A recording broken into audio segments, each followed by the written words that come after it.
আমি একটা নতুন টিউটোরিয়াল আসলাম, সেটা হচ্ছে যে আমার টিউটোরিয়ালের 2 নাম্বার টিউটোরিয়াল। সেটা হচ্ছে আমি একটা সার্ভো মোটর কন্ট্রোল করব, যেটা হচ্ছে STM32 কিউব আইডি দিয়ে, এমএক্স দিয়ে। প্রথমে এমএক্স এ যাব, এমএক্স এ আমি একটা নতুন প্রজেক্ট ক্রিয়েট করব, সেটা হচ্ছে সার্ভো কন্ট্রোলের জন্য। এটা আমার 2 নাম্বার। প্রথমে ফাইল, তারপরে নিউ প্রজেক্ট। নিউ প্রজেক্টে গিয়ে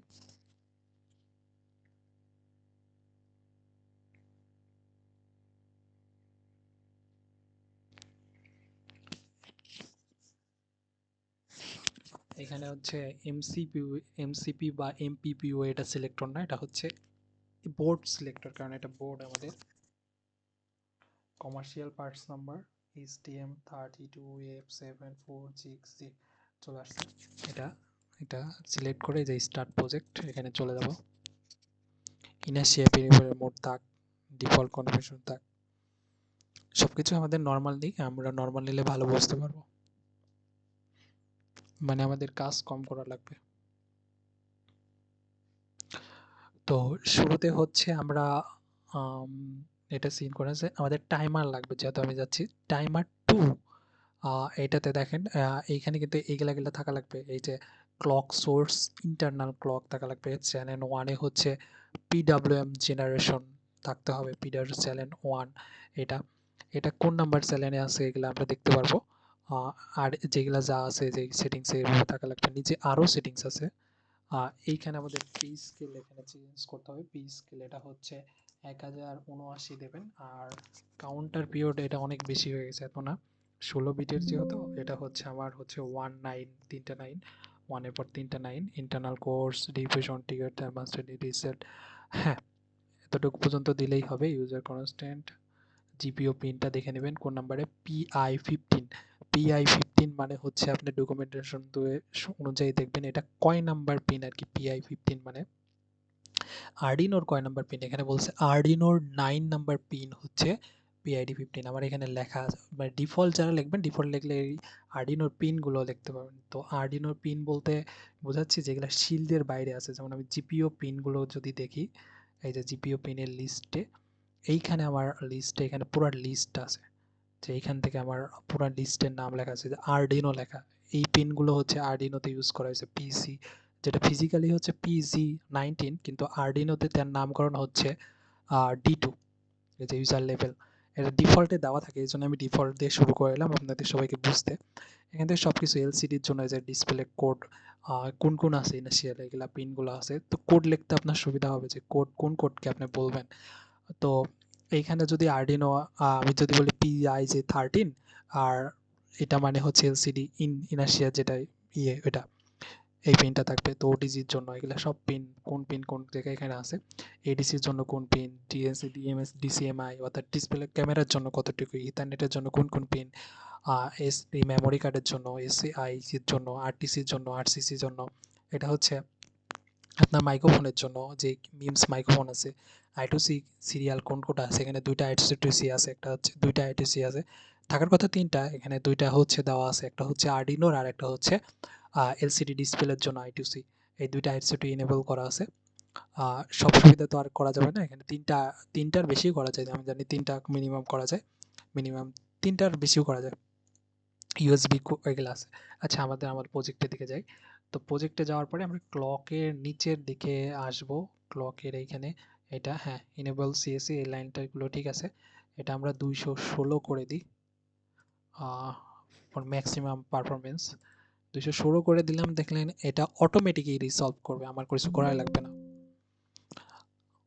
এটা একটু টাইম নিচ্ছে, সলভ করতেছে, সার্চিং সলিউশন, প্লিজ ওয়েট।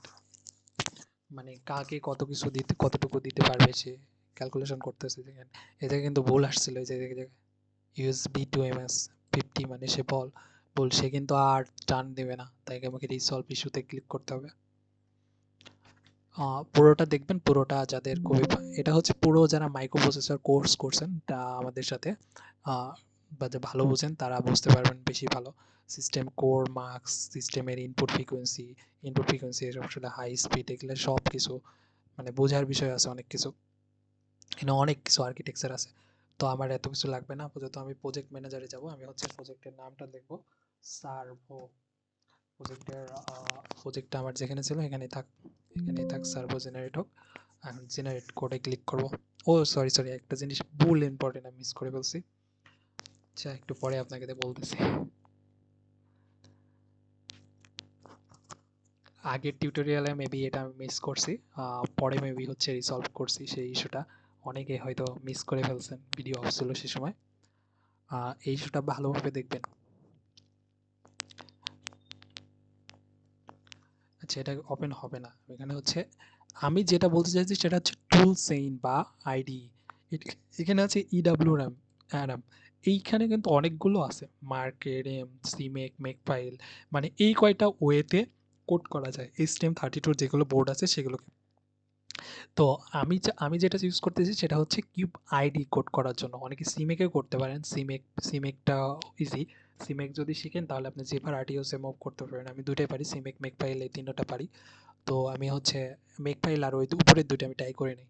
তো আমি এখানে জেনারেট ওয়েতে চলে গেলাম, এখানে পেরিফেরাল নিউ, হ্যাঁ জেনারেট কোড।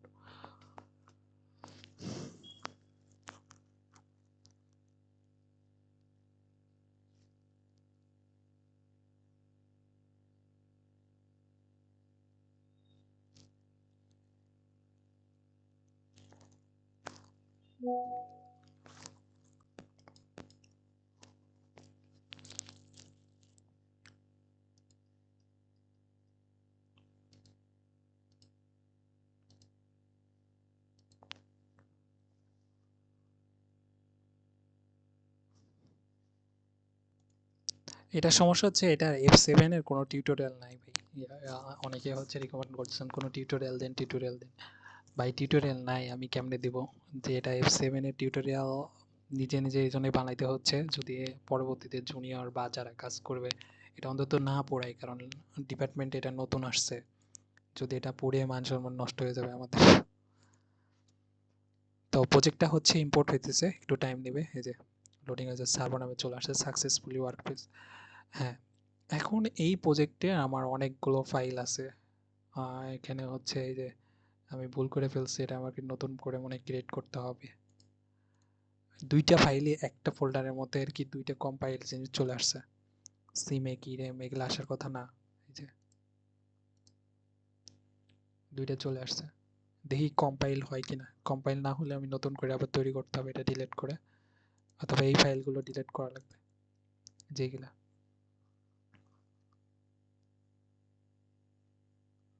যেহেতু কম্পাইল HTM32 কিউব আইডির মানে জিসিসি সি প্লাস প্লাসের, তো আশা করি এটা সমস্যা করার কথা না।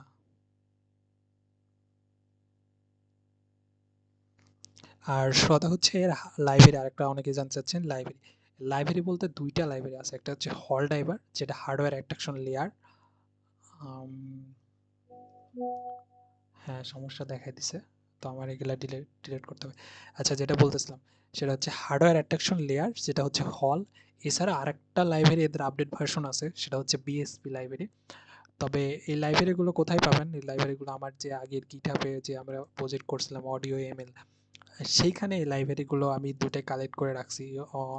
তারপরে হচ্ছে আরও কিছু লাইব্রেরি কালেক্ট করে রাখছি যেগুলো পরবর্তীতে কাজ করতে সুবিধা করবে। আপনার সি এর মতো, পুরো সি এর মতো সেট আপ করে দিছি ওই কোডের মধ্যে। কেউ যদি কাজ করতে চান ওই কোডটা ডাউনলোড করেও কাজ করতে পারবেন। ছোটোখাটো সব বড় কাজের লাইব্রেরি ওর মধ্যে আছে। তো যারা হল লাইব্রেরি খুঁজতেছেন, হল লাইব্রেরি শেখানো হয় শুরুতে, কারণ হল লাইব্রেরি দিয়েই মূলত HTM32 ইউজ করে। কারণ এটা একেবারে হার্ডওয়্যার অ্যাট্রাকশন লেয়ার, মানে হার্ডওয়্যারের সাথেই, বাংলা বললে হার্ডওয়্যারের সাথেই আর কি। মানে খুবই একেবারে হার্ডওয়্যারের মতো কোড আর কি। মানে বোঝা যাচ্ছে লো ভার, ওয়েটটা খুবই লো। এটা জিপিইউ হল রাইট, এখানে আমি দেখাইছিলাম আগে হচ্ছে কিভাবে ডিলিট করবেন, রিড করবেন, রাইট করবেন। অনেকে হচ্ছে অনেক সেন্সর নিয়ে কাজ করতেছেন, ওদের হচ্ছে রিড রাইট করা লাগবে, যে রিড রাইট কিভাবে লিখতে হয় সেটা বলছিলাম। এটা হচ্ছে জিপিআইও পিন, কোন পিন, পিএ না পিবি লেখা আছে। তো পিএ হলে জিপিও এ, জিপিআইও এ লিখবেন, কয় নাম্বার পিন, অত নাম্বার পিন লিখলে হয়ে যাবে। জিপিও পাইপ ধরেন 5, তাহলে জিপিআইও এ কমা 5 দিয়ে ব্র্যাকেট ক্লোজ করলে যে জিপিআইও রিড পিন হয়ে যাবে, রিড করতে পারবেন। কোনো পিনকে রাইট করতে হলে এখানে রাইট করবেন। এটা হলো ডিজিটাল রিড রাইট হবে। এটা যেটা বললাম সেটা হলো ডিজিটাল। এখন অ্যানালগ রিড রাইট করতে হলে আপনাকে যাইতে হবে হচ্ছে, আমি যেহেতু সার্ভো নিয়ে কাজ করব। আমাকে যাইতে হবে পিডাব্লিউএম সিগন্যাল। এখানে যেটা আছে টাইমার নামে অর্থাৎ টাইমার সি নামে যে ফাইলটা আছে, এইগুলাতে হচ্ছে আমার ফোকাস করতে হবে। PWM signal, DC dimmer plus I two C MF non C PWR, PWR না, না পিডাব্লিউআর না, অবশ্যই না। টাইমার, টাইমারের মধ্যে কোনোটা, টিম।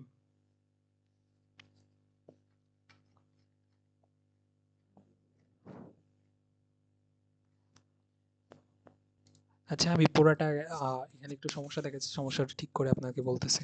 সমস্যাটা হচ্ছে যে টুলস এই নামে হচ্ছে দুইটা একই নামে দিছি, যদি নতুন নাম করে দিতাম এটা আর হইতো না।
আচ্ছা, এখানে একটা সমস্যা হয়েছিল, সেটা হচ্ছে এখানকার যে 5 ভোল্ট বা গ্রাউন্ডটা দেয় নিউক্লিয়ার ডিসকভারি বোর্ড থেকে, সে পাওয়ারটা আসলে যথেষ্ট না এই সার্ভো করার জন্য।